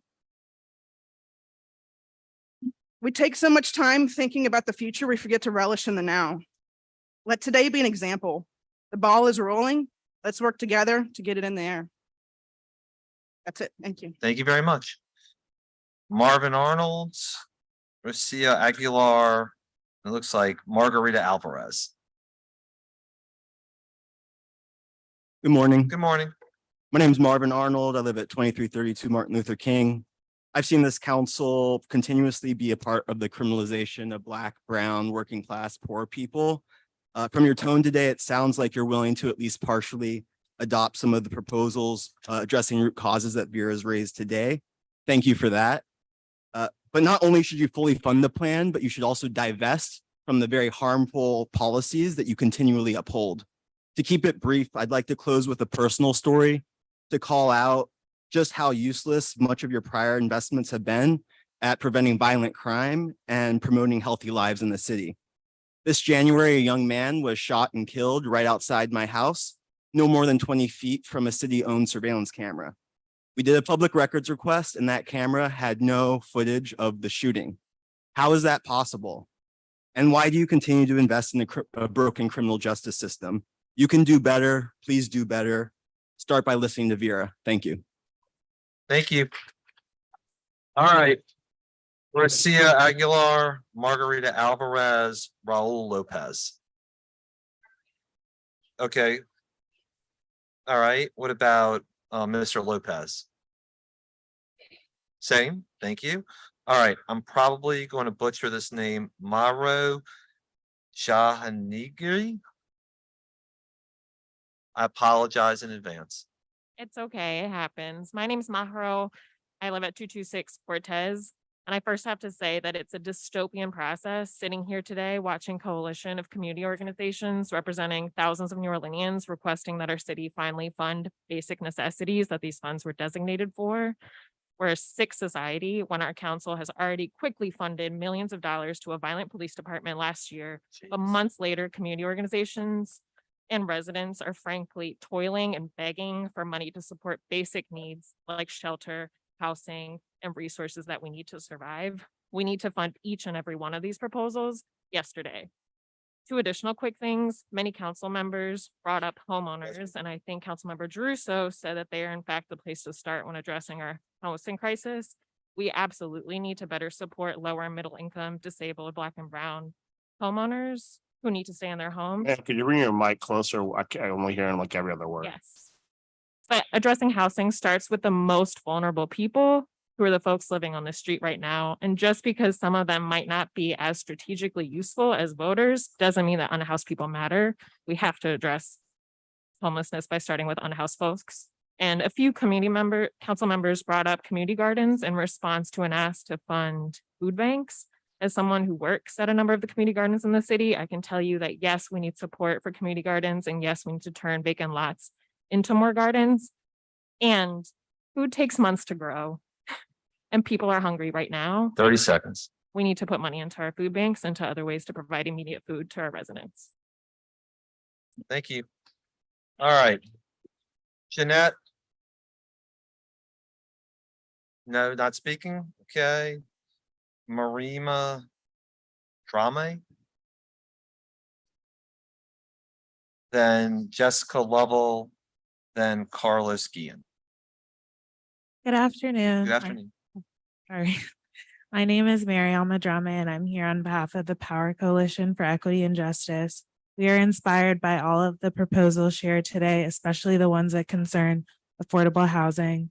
As a coalition, we are in the pursuit of unearthing a New Orleans that is a city that is a place of opportunity and prosperity for all, and we believe that the future is not possible without fair and affordable housing. Housing is a human right. As a council, you have a rare opportunity to utilize your power to allocate ARPA funds towards a crisis that has been affecting the city and its people for decades, and one that will only continue to intensify if not addressed. We urge you to take this leap and bring these proposals to fruition. Thank you. Thank you very much. Okay, Jessica Lovell, Carlos Guillen Jr., Travis Hills. Sure. I mean, it's fine with us. The only thing is, I mean, I pick up. We can we'll help. help Why don't we help you with that? It's not fixed. Yeah. Thank you. Thank you. I'm Jessica Lovell. I am here to discuss the home housing 1 and 2. I'm the director of DePaul USA. We do permanent supportive housing. And just really quickly, love the subsidized bus fare, Sarah. For youth, obviously everything for youth. I'm a social worker, so as a social worker, let's do everything for youth, but let's not forget about our most vulnerable people and our elderly. So a lot of the people in permanent housing, I've been doing this for going over 8 years. are aging. So I have a team of 2.5 people and we do so much stuff, and we'll grow our programs by 20 people through a HUD grant in October. Otherwise, I have about 30 to 35 people. And these people all need supportive services. They all need mental health resources. And I'm not saying we can answer all the problems because our city does not have adequate mental health resources. And we are New Orleanians, so our tourism and our alcohol industry is robust. But set all that aside, but just recognize that it's all intertwined. And we need the housing, because if not, people are having like free housing outside under our bridges, and it's just becoming more of a complex community out there. So 30 seconds. thank you. Thank you. Thank you. Good Thank you job, very much. everybody. Thank you. All right. Thank you very much. Carlos Guillen Jr. Then Travis Hills, then Lexi Peterson Burke.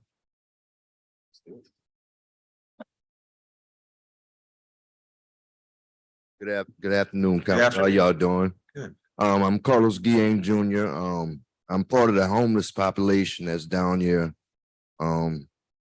We understand that y'all have some funds that are available to help people that are facing the homeless problem down here. And I would just like to receive some of the help that y'all can provide to help me get away from this problem. I've been in a situation for over 10 years now, and I would just like to receive some type of help and move on with my life and be a better productive member, you know.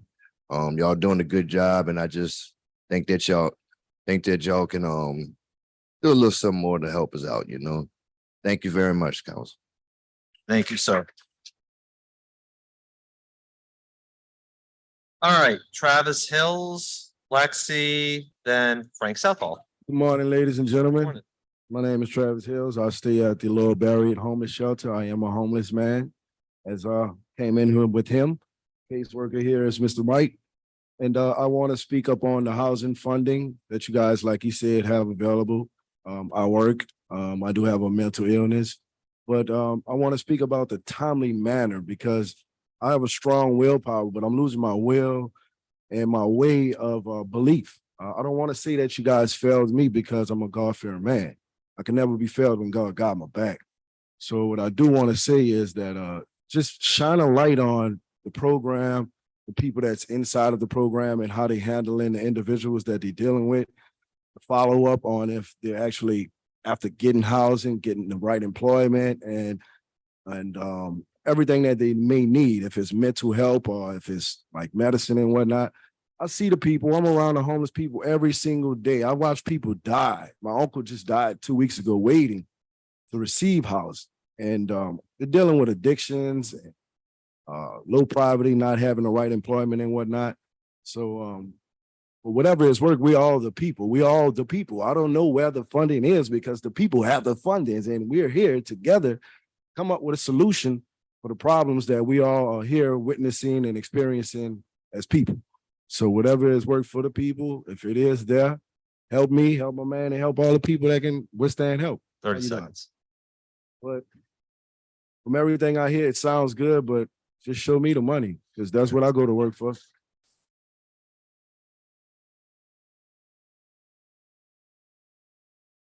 So I guess very quickly to that point before we get to Lexi, one is the first two special orders of business, the point Maxwell made.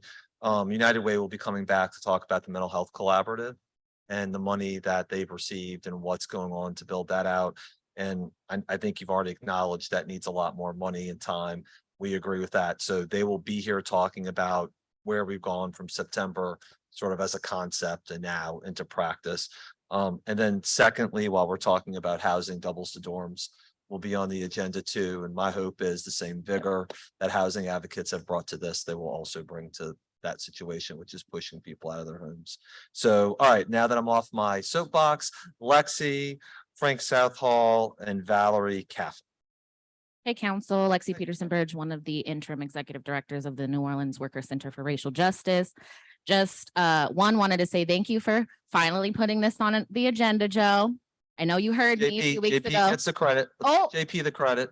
Thanks. Get JP. Thanks. They don't like giving me credit. I'll give whoever put it on the agenda credit. I just know I personally called Joe out. Secondly, just wanting to say, utilize your nonprofit organizations, right? We are the organizations who, when the pandemic hit, we're paying people's rents, we're paying people's light bills, we're housing people.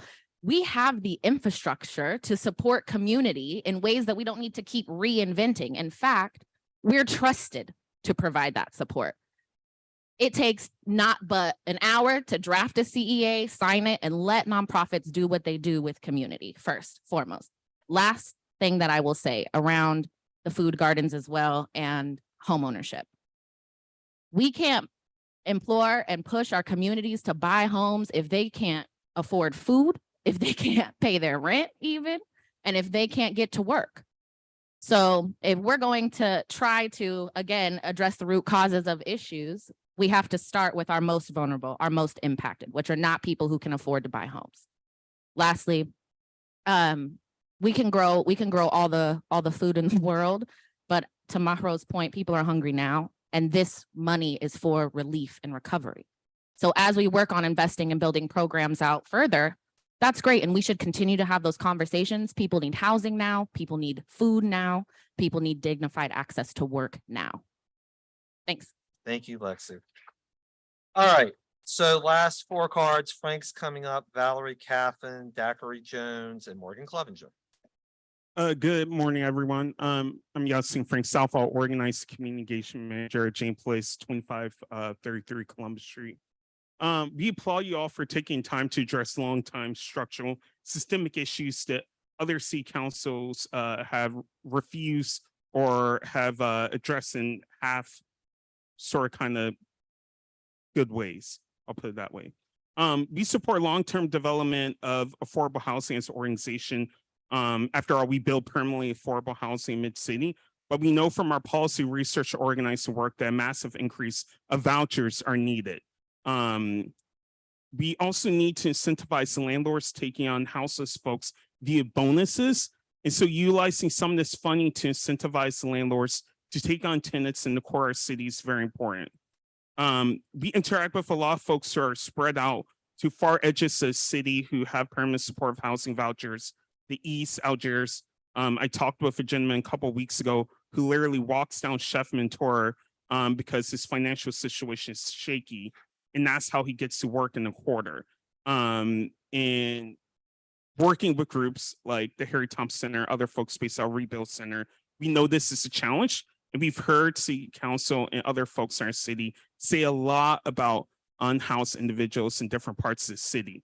So think about this as opportunity to encourage landlords to take unhoused tenants.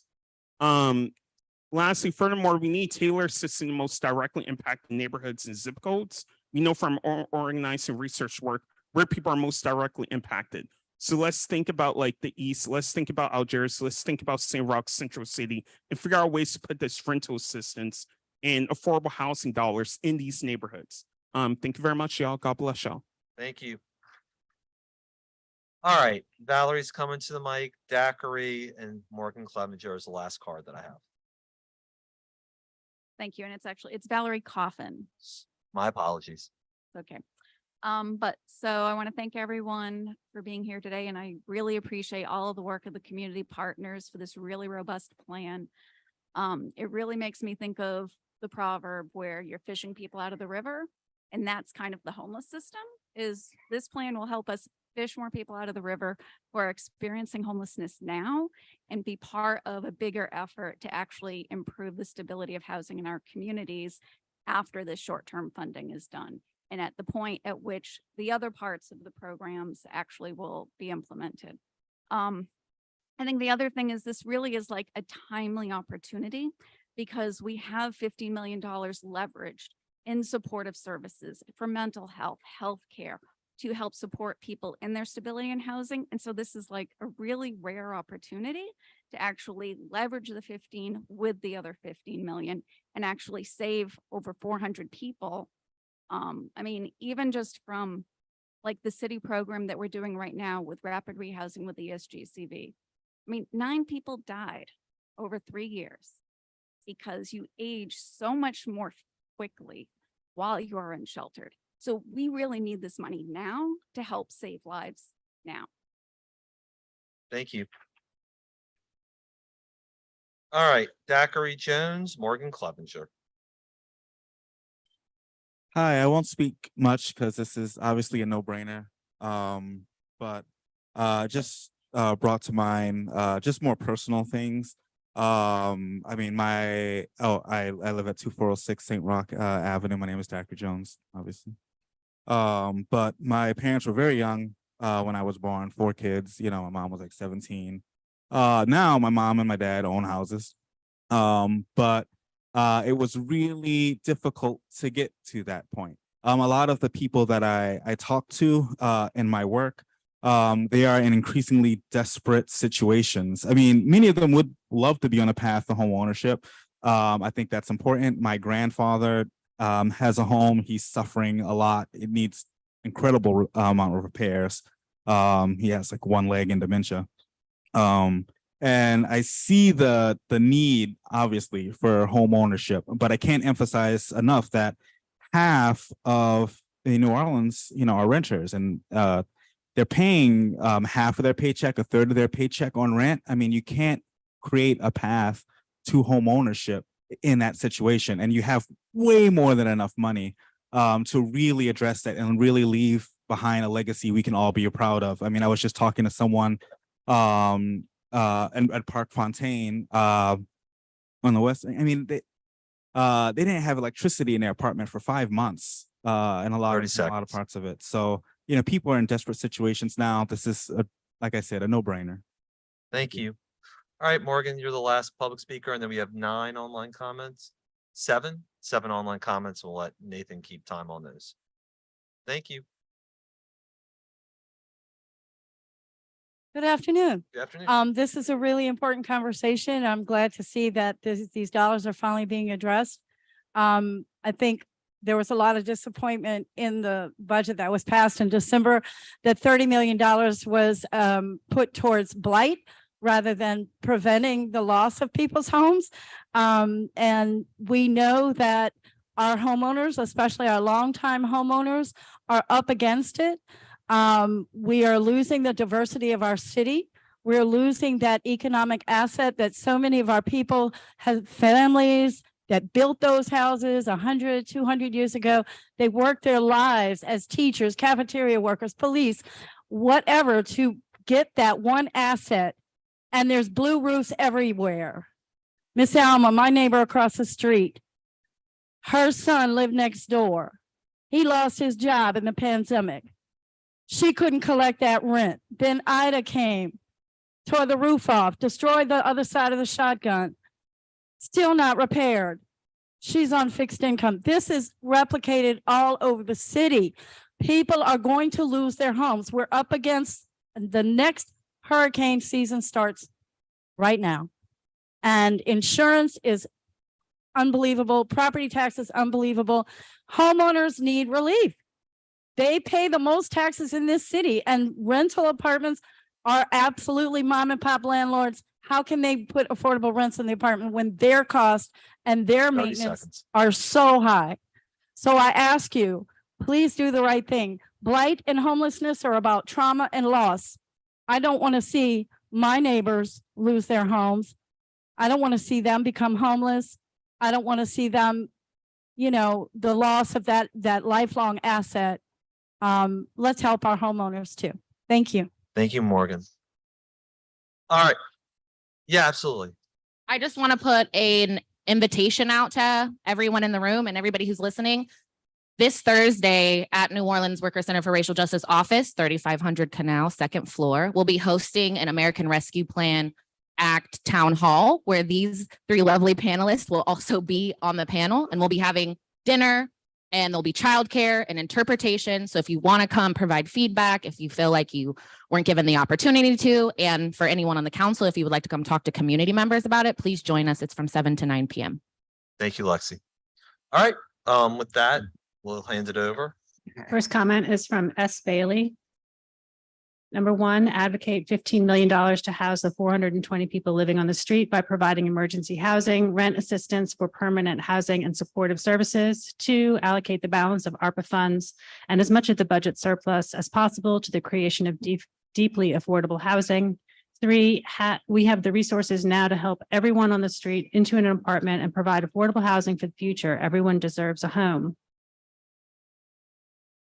Liam Fitzgerald comments, please use these funds to build, maintain, and operate affordable housing. One-bedroom apartments at $1,000 a month or less, all utilities included. Homeless will not end in New Orleans unless our city is willing to provide the means for individuals living on the street to afford housing without going broke. While funding for more services for unhoused individuals is greatly needed, housing itself is even more necessary. Patrick Kemmerly says, I'm a social worker working with people in New Orleans facing homelessness. First, everyone deserves a home. Thanks to these ARPA funds, we have the resources to help everyone on the street now into an apartment to provide affordable housing for the future. As someone who works with homeless clients, I fully embrace this plan from the Louisiana Fair Housing Action Center and their partners. Please take this opportunity to allocate $15 million to house the 420 people living on the street and allocate the balance of ARPA funds and as much of the budget surplus as possible to the creation of deeply affordable housing. Monica Clark says these funds are designed and intended to support our community, just like hundreds of other communities around the country. New Orleans citizens want to see these federal funds applied to social justice programs that are working on reducing or eliminating many of the stressors like lack of affordable housing and underfunded programming for young people. Many of the people addressing council members today have worked for 2 years on tracking this funding. We want a city administration that is progressive in solving and resolving poverty. We want to see New Orleans lead the way. Listen to what people are saying today. I'm very grateful for their work and cannot be in attendance because I'm sitting in a criminal court jury pool. We can do so much with this funding. Thank you. Sandy Newman says we need affordable housing. Our homeless population is growing to outrageous proportions because of Airbnbs and short-term rentals. The pandemic caused many people to become homeless for the first time. Allocate these funds to Unity so that they have more resources to alleviate homelessness. Bernard Bridgewater says, in short, New Orleans is a reflection of its people. The dilapidated infrastructure, food and housing insecurity, residents experience lack of quality educational resources for our youth and mental health services, among other vital needs, in addition to surviving both Hurricane Katrina and Ida, the COVID-19 pandemic, and record high inflation having taken a significant toll on its citizens. For us to truly begin to heal and have the public safety and quality of life we're seeking, this legislative body cannot continue to maintain the status quo by investing ARPA funds in both carceral systems and policing. It's past time for our elected officials to think innovatively and creatively with these one-time funds and set a course for New Orleans' future that values and begins to pour into its working class residents with the remaining $170 million ARPA funds. The last comment is from Marguerite Ostreicher. She says, I am writing on behalf of New Orleans Area Habitat for Humanity to request your consideration in allocating ARPA funds to citizens who are facing foreclosure due to the rising homeowner insurance costs. Homeowners insurance rates have skyrocketed due to recent weather events. Many of our client families are unable to afford their monthly payments. The majority of the affected families are elderly. We believe that the American Rescue Plan Act funds can provide a viable solution to this problem. By using these funds to assist homeowners who are struggling to keep up with the increased insurance costs, we can prevent foreclosures and keep families in their homes. And that's it for the online comments. Thank you. Well, thanks to Will, Maxwell, Sarah, and Matt for being here today. I know we have more conversation. We have council meeting on Thursday, quarterly budget next week. So we'll check in with all the actors and look forward to staying engaged. So thank you all very much. And with that, I will entertain a motion to adjourn. Moved by Councilmember Harris, seconded by President Morrell. Aye, the ayes all have it. Thank you all. Take care.